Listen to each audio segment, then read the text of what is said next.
Tonight on Off the Ball from 7 o'clock, we're going to be bringing you live commentary of Ireland against Bulgaria. You can hear it on Newstalk, you can listen to it on the OTB Sports app. Just hit the radio tab. Nathan and Stewie Byrne are on commentary. The Dream Team. Here's what happened the last time that we paired them together for an Ireland-Bulgaria tie. Or you're getting this out. So you got to send in your jokes, right? What you call it? Send in your jokes. What do you call a Bulgarian footballer with 3 balls? It's football related. Who to nick a bollock off?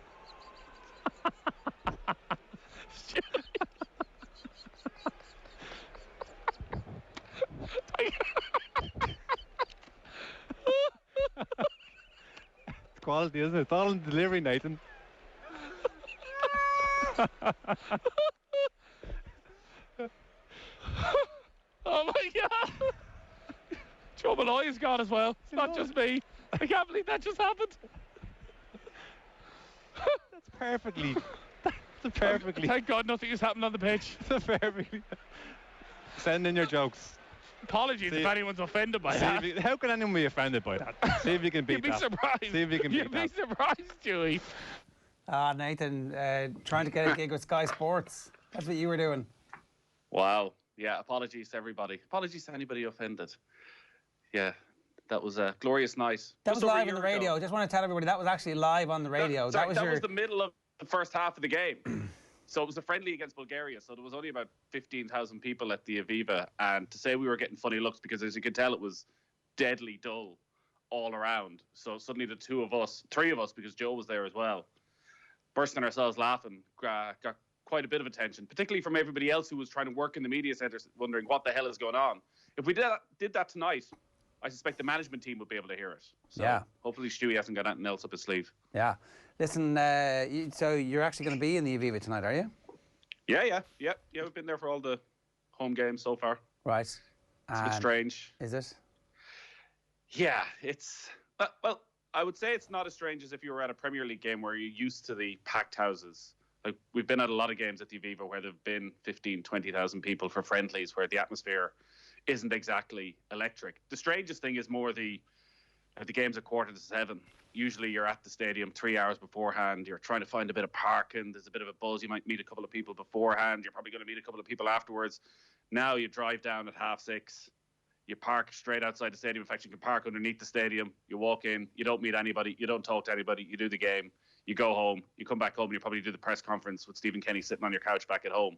So it's just a totally different experience. I don't think there's a huge difference in quality or intensity if we're still in this situation come March and say the World Cup draw next month and Ireland get England or Germany or Spain in their first match and it's at the Aviva and it's empty. Then you would feel it, because then you need the crowd. Then you need that sense and that buzz that this is a big occasion. And that's just not going to be there no matter who the opposition is. There is an outside chance that we can still somehow, by our fingertips, cling on to a second seeding. So we'll be in the second pot of balls for that World Cup draw, as you've talked about, which would be significant, very significant in terms of the quality of the opposition we face, and might give us an outside chance, a tiny chance of qualifying for the World Cup as it stands at the moment. What needs to happen? Well, Ireland need to win, first off, which is something that hasn't come easily over the last year or so. So they must win tonight to have any chance. Then they're relying on Northern Ireland beating Romania. Now, Northern Ireland, like the Republic of Ireland, are one of the only teams in the Nations League not to have actually won a game. In fact, haven't won a game over either Nations League campaign. So they're hoping that somehow Northern Ireland turn that around. Romania do have COVID issues going into that game. And then you're also relying on Russia losing away to Serbia. So 3 different things, not beyond the realms of possibility, but both Northern Ireland and the Republic of Ireland would need a dramatic change in fortunes in the Nations League. It'd be huge. It'd be absolutely massive if Ireland could squeeze in. Like, you can be second seeds and still be unlucky with the draw, but you're obviously far more likely to be unlucky if you're third seeds, and you could end up with the likes of Switzerland as your second seed, and Spain or England or Germany or Belgium as your top seeds, which once upon a time there's a bit of glamour to that. At the moment, there's no even guarantee of that everyone's going to get to go and watch Spain or Germany in Dublin and that excitement that's there. So, yeah, listen, you want to get second seeds. As you said, it's don't want to say it's impossible to qualify for this World Cup, but only the group winners qualify automatically. And even if you come second, it's not a straight playoff anymore. It's a round robin type series where 4 teams will go into the playoff and 1 team will come out of it. So it is very difficult. Is your sense early doors, Nathan, as well, that being second seeds, Ireland would just have a better ability to win games just by the way they're playing at the moment? So it seems that teams around them or above them, they're going to struggle to punch up. But the Georges and the Gibraltars, the teams they should be beating, perhaps that might come a little bit more routinely. Or is that just too positive to say at the moment, given what we've seen? I wouldn't even say it's too positive. I think it's simply impossible to tell, because the team over the last 2 months, we have no idea what the best starting 11 is, and even if we do, we haven't seen it on the pitch together. And like Stephen Kenny has definitely changed tack over the last couple of press conferences. I don't want to say he's writing off these games completely, but yesterday in his press conference he's talking about tonight's team as being the players who will supplement the side in March. So the players who play tonight are the players who will be trying to force their way into the 23, not necessarily the starting 11, who'll try and be the first sub when the changes have been made during the game. That if everybody's back fit, like of the team that starts tonight, maybe 3 of them, possibly 4 may start if everybody's back. That's how many players, first team players. We know he's missing 13, potentially 14 if Callum O'Dowda doesn't recover from his dead leg. So you've got Randolph, Duffy, Howerton and Brady would be the only ones who would really be in with a chance of starting a competitive game. So I honestly have no idea if the way Ireland set up equips them better against the top teams and means that they should batter the lower teams, or whether it's going to be a real struggle against the top teams, because they're not going to sit back and be dogged like we once were, and like the performance against Germany where you take a bit of a battering but you nick a goal and it's just all round celebration. I don't think anybody can make any massive judgments about where Ireland are when they're just missing so many players. It's been an absolute mess the last 2 months. Ever since that 20 minutes, hour before kickoff over in Slovakia, and news came through about Aaron Connolly and Adam Ida, it's just lurched from one crisis to another. And tonight, even though they are in crisis, they somehow need to grind out a win, because, listen, I think people have sympathy for Stephen Kenny, and there's a certain level of understanding. To go through the first 8 games without a win, if they weren't to get one tonight, is going to linger over the next 3-4 months before those World Cup qualifiers. And it means, rather than the positivity that was there in September when he came in, like, it's a real backs to the wall job right from the start. How much does Kenny have any responsibility for that crisis? I don't think so. I don't think there's any great responsibility for the COVID crisis. We have no idea. I would still be questioning whether Connolly and Ida should have sat down the back of the plane and how that was allowed to happen. Everybody within the camp doesn't seem to feel that's the case, that the attitude within the camp from top to bottom is it was unlucky. It could have happened to anyone, anywhere. And whether they sat where they should have sat or whether they sat where they did sit, that this was just a very, very unfortunate event, considering the person they sat beside turned out to be a false positive. Like, they went over this time to England for the match and the Wales match, so there was no travelling. There wasn't as much coming together. The players, as far as we know, all travelled down separately. Yet still, COVID has managed to come into the camp. The one issue that he is going to have to deal with, and maybe tonight is a good example of that. So I do think Randolph, Duffy, Howerton, Brady will probably all start. So they're 4 players right in contention when everybody's available. Randolph isn't playing for West Ham, is unlikely to play for West Ham while Fabianski is fit. Howerton hasn't started for Villa since the last international break, because Ross Barkley has come in and done so well. Robbie Brady plays the odd time here and there for Burnley, and Shane Duffy's going through the biggest loss of form of his career. So there are things that are always going to be there. There are still going to be issues come March when everyone is back together. Is Adam Ida playing, starting week in, week out for Norwich? Does Troy Parrott get a run of games now that he's back fit for Millwall? Is there a striker who's in form, who's scoring goals? So they're the sort of issues that every Irish manager is going to have to deal with. But I think having a dozen players missing for this game, and I remember a month ago there was a dozen players missing as well for the game in Wales and the game in Finland.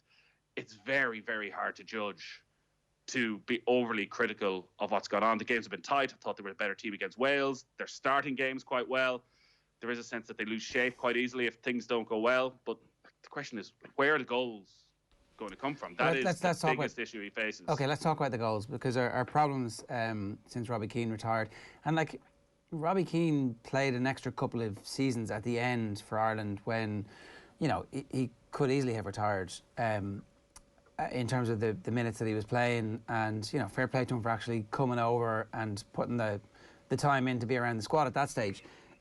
So it's actually probably from before, it's a couple of years probably from before Robbie Keane retired. But since Robbie Keane retired, is it fairly before Keane and after Keane? What's our goal scoring record like? So I was having a look at this yesterday. So since Robbie Keane retired, which is the end of Euro 2016, Ireland have played 30 competitive internationals and scored 22 goals. So far less than a goal a game.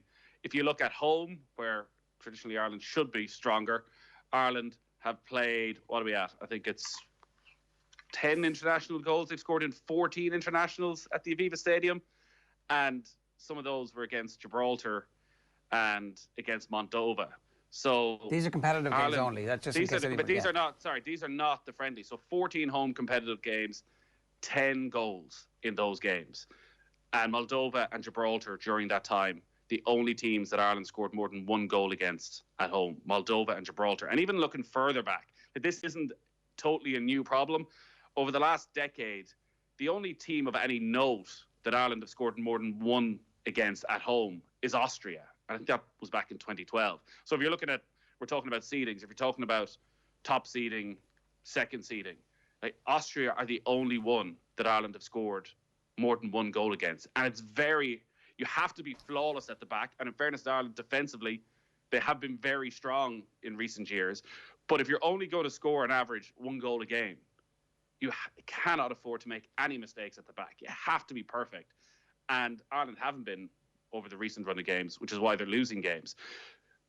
There doesn't seem to be a quick fix. Like, I've gone through who scored those goals since Euro 2016. So 22 goals. James McLean has scored 4 of them. Shane Duffy scored 4 of them. Darryl Murphy scored 3. Jeff Hendrick scored 2. Nobody else has scored more than 1. Not a single striker in the squad for tonight's game has ever scored a competitive goal for Ireland. So this is let's be honest, it's a bit of a crisis in front of goal for Ireland. And on an individual basis, it's hard to see where it changes. I think what Stephen Kenny would be looking at, that it's not just about Adam Ida, Troy Parrott, Callum Wilson, James Collins, whoever that central striker is, that the wingers, the midfielders, Jeff Hendrick needs to start scoring more. Conor Hourhan needs to start scoring more. The players who are getting into attacking positions need to be more involved in the games. But that is real lower tier stuff. That is minnow stuff, that sort of record in front of goals over the last 3 or 4 years. It did seem like I know the Slovakia game and in the beginning of this horrible month and a half or whatever it's been, it did seem that the quality of chances, at least at the start of this period, was very good. That was presenting itself to perhaps the wrong people. I know over the last couple of games, perhaps there have been openings, there's been good periods of play without the clear-cut opportunities. But I think really the first thing to fix when you lose a striker like Robbie Keane is, can you create good quality opportunities? And I think with the vast majority of the squad available, Stephen Kenny has already shown that, yes, this Ireland team can do that. Yeah, and I think if the Slovakia game is the one that you can point to where the majority of players were available, Ireland should have won that game.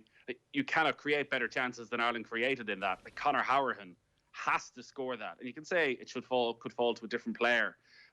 Conor Hourhan's a Premier League player. He knows well he has to finish that chance. Alan Brown has a couple of chances in that game.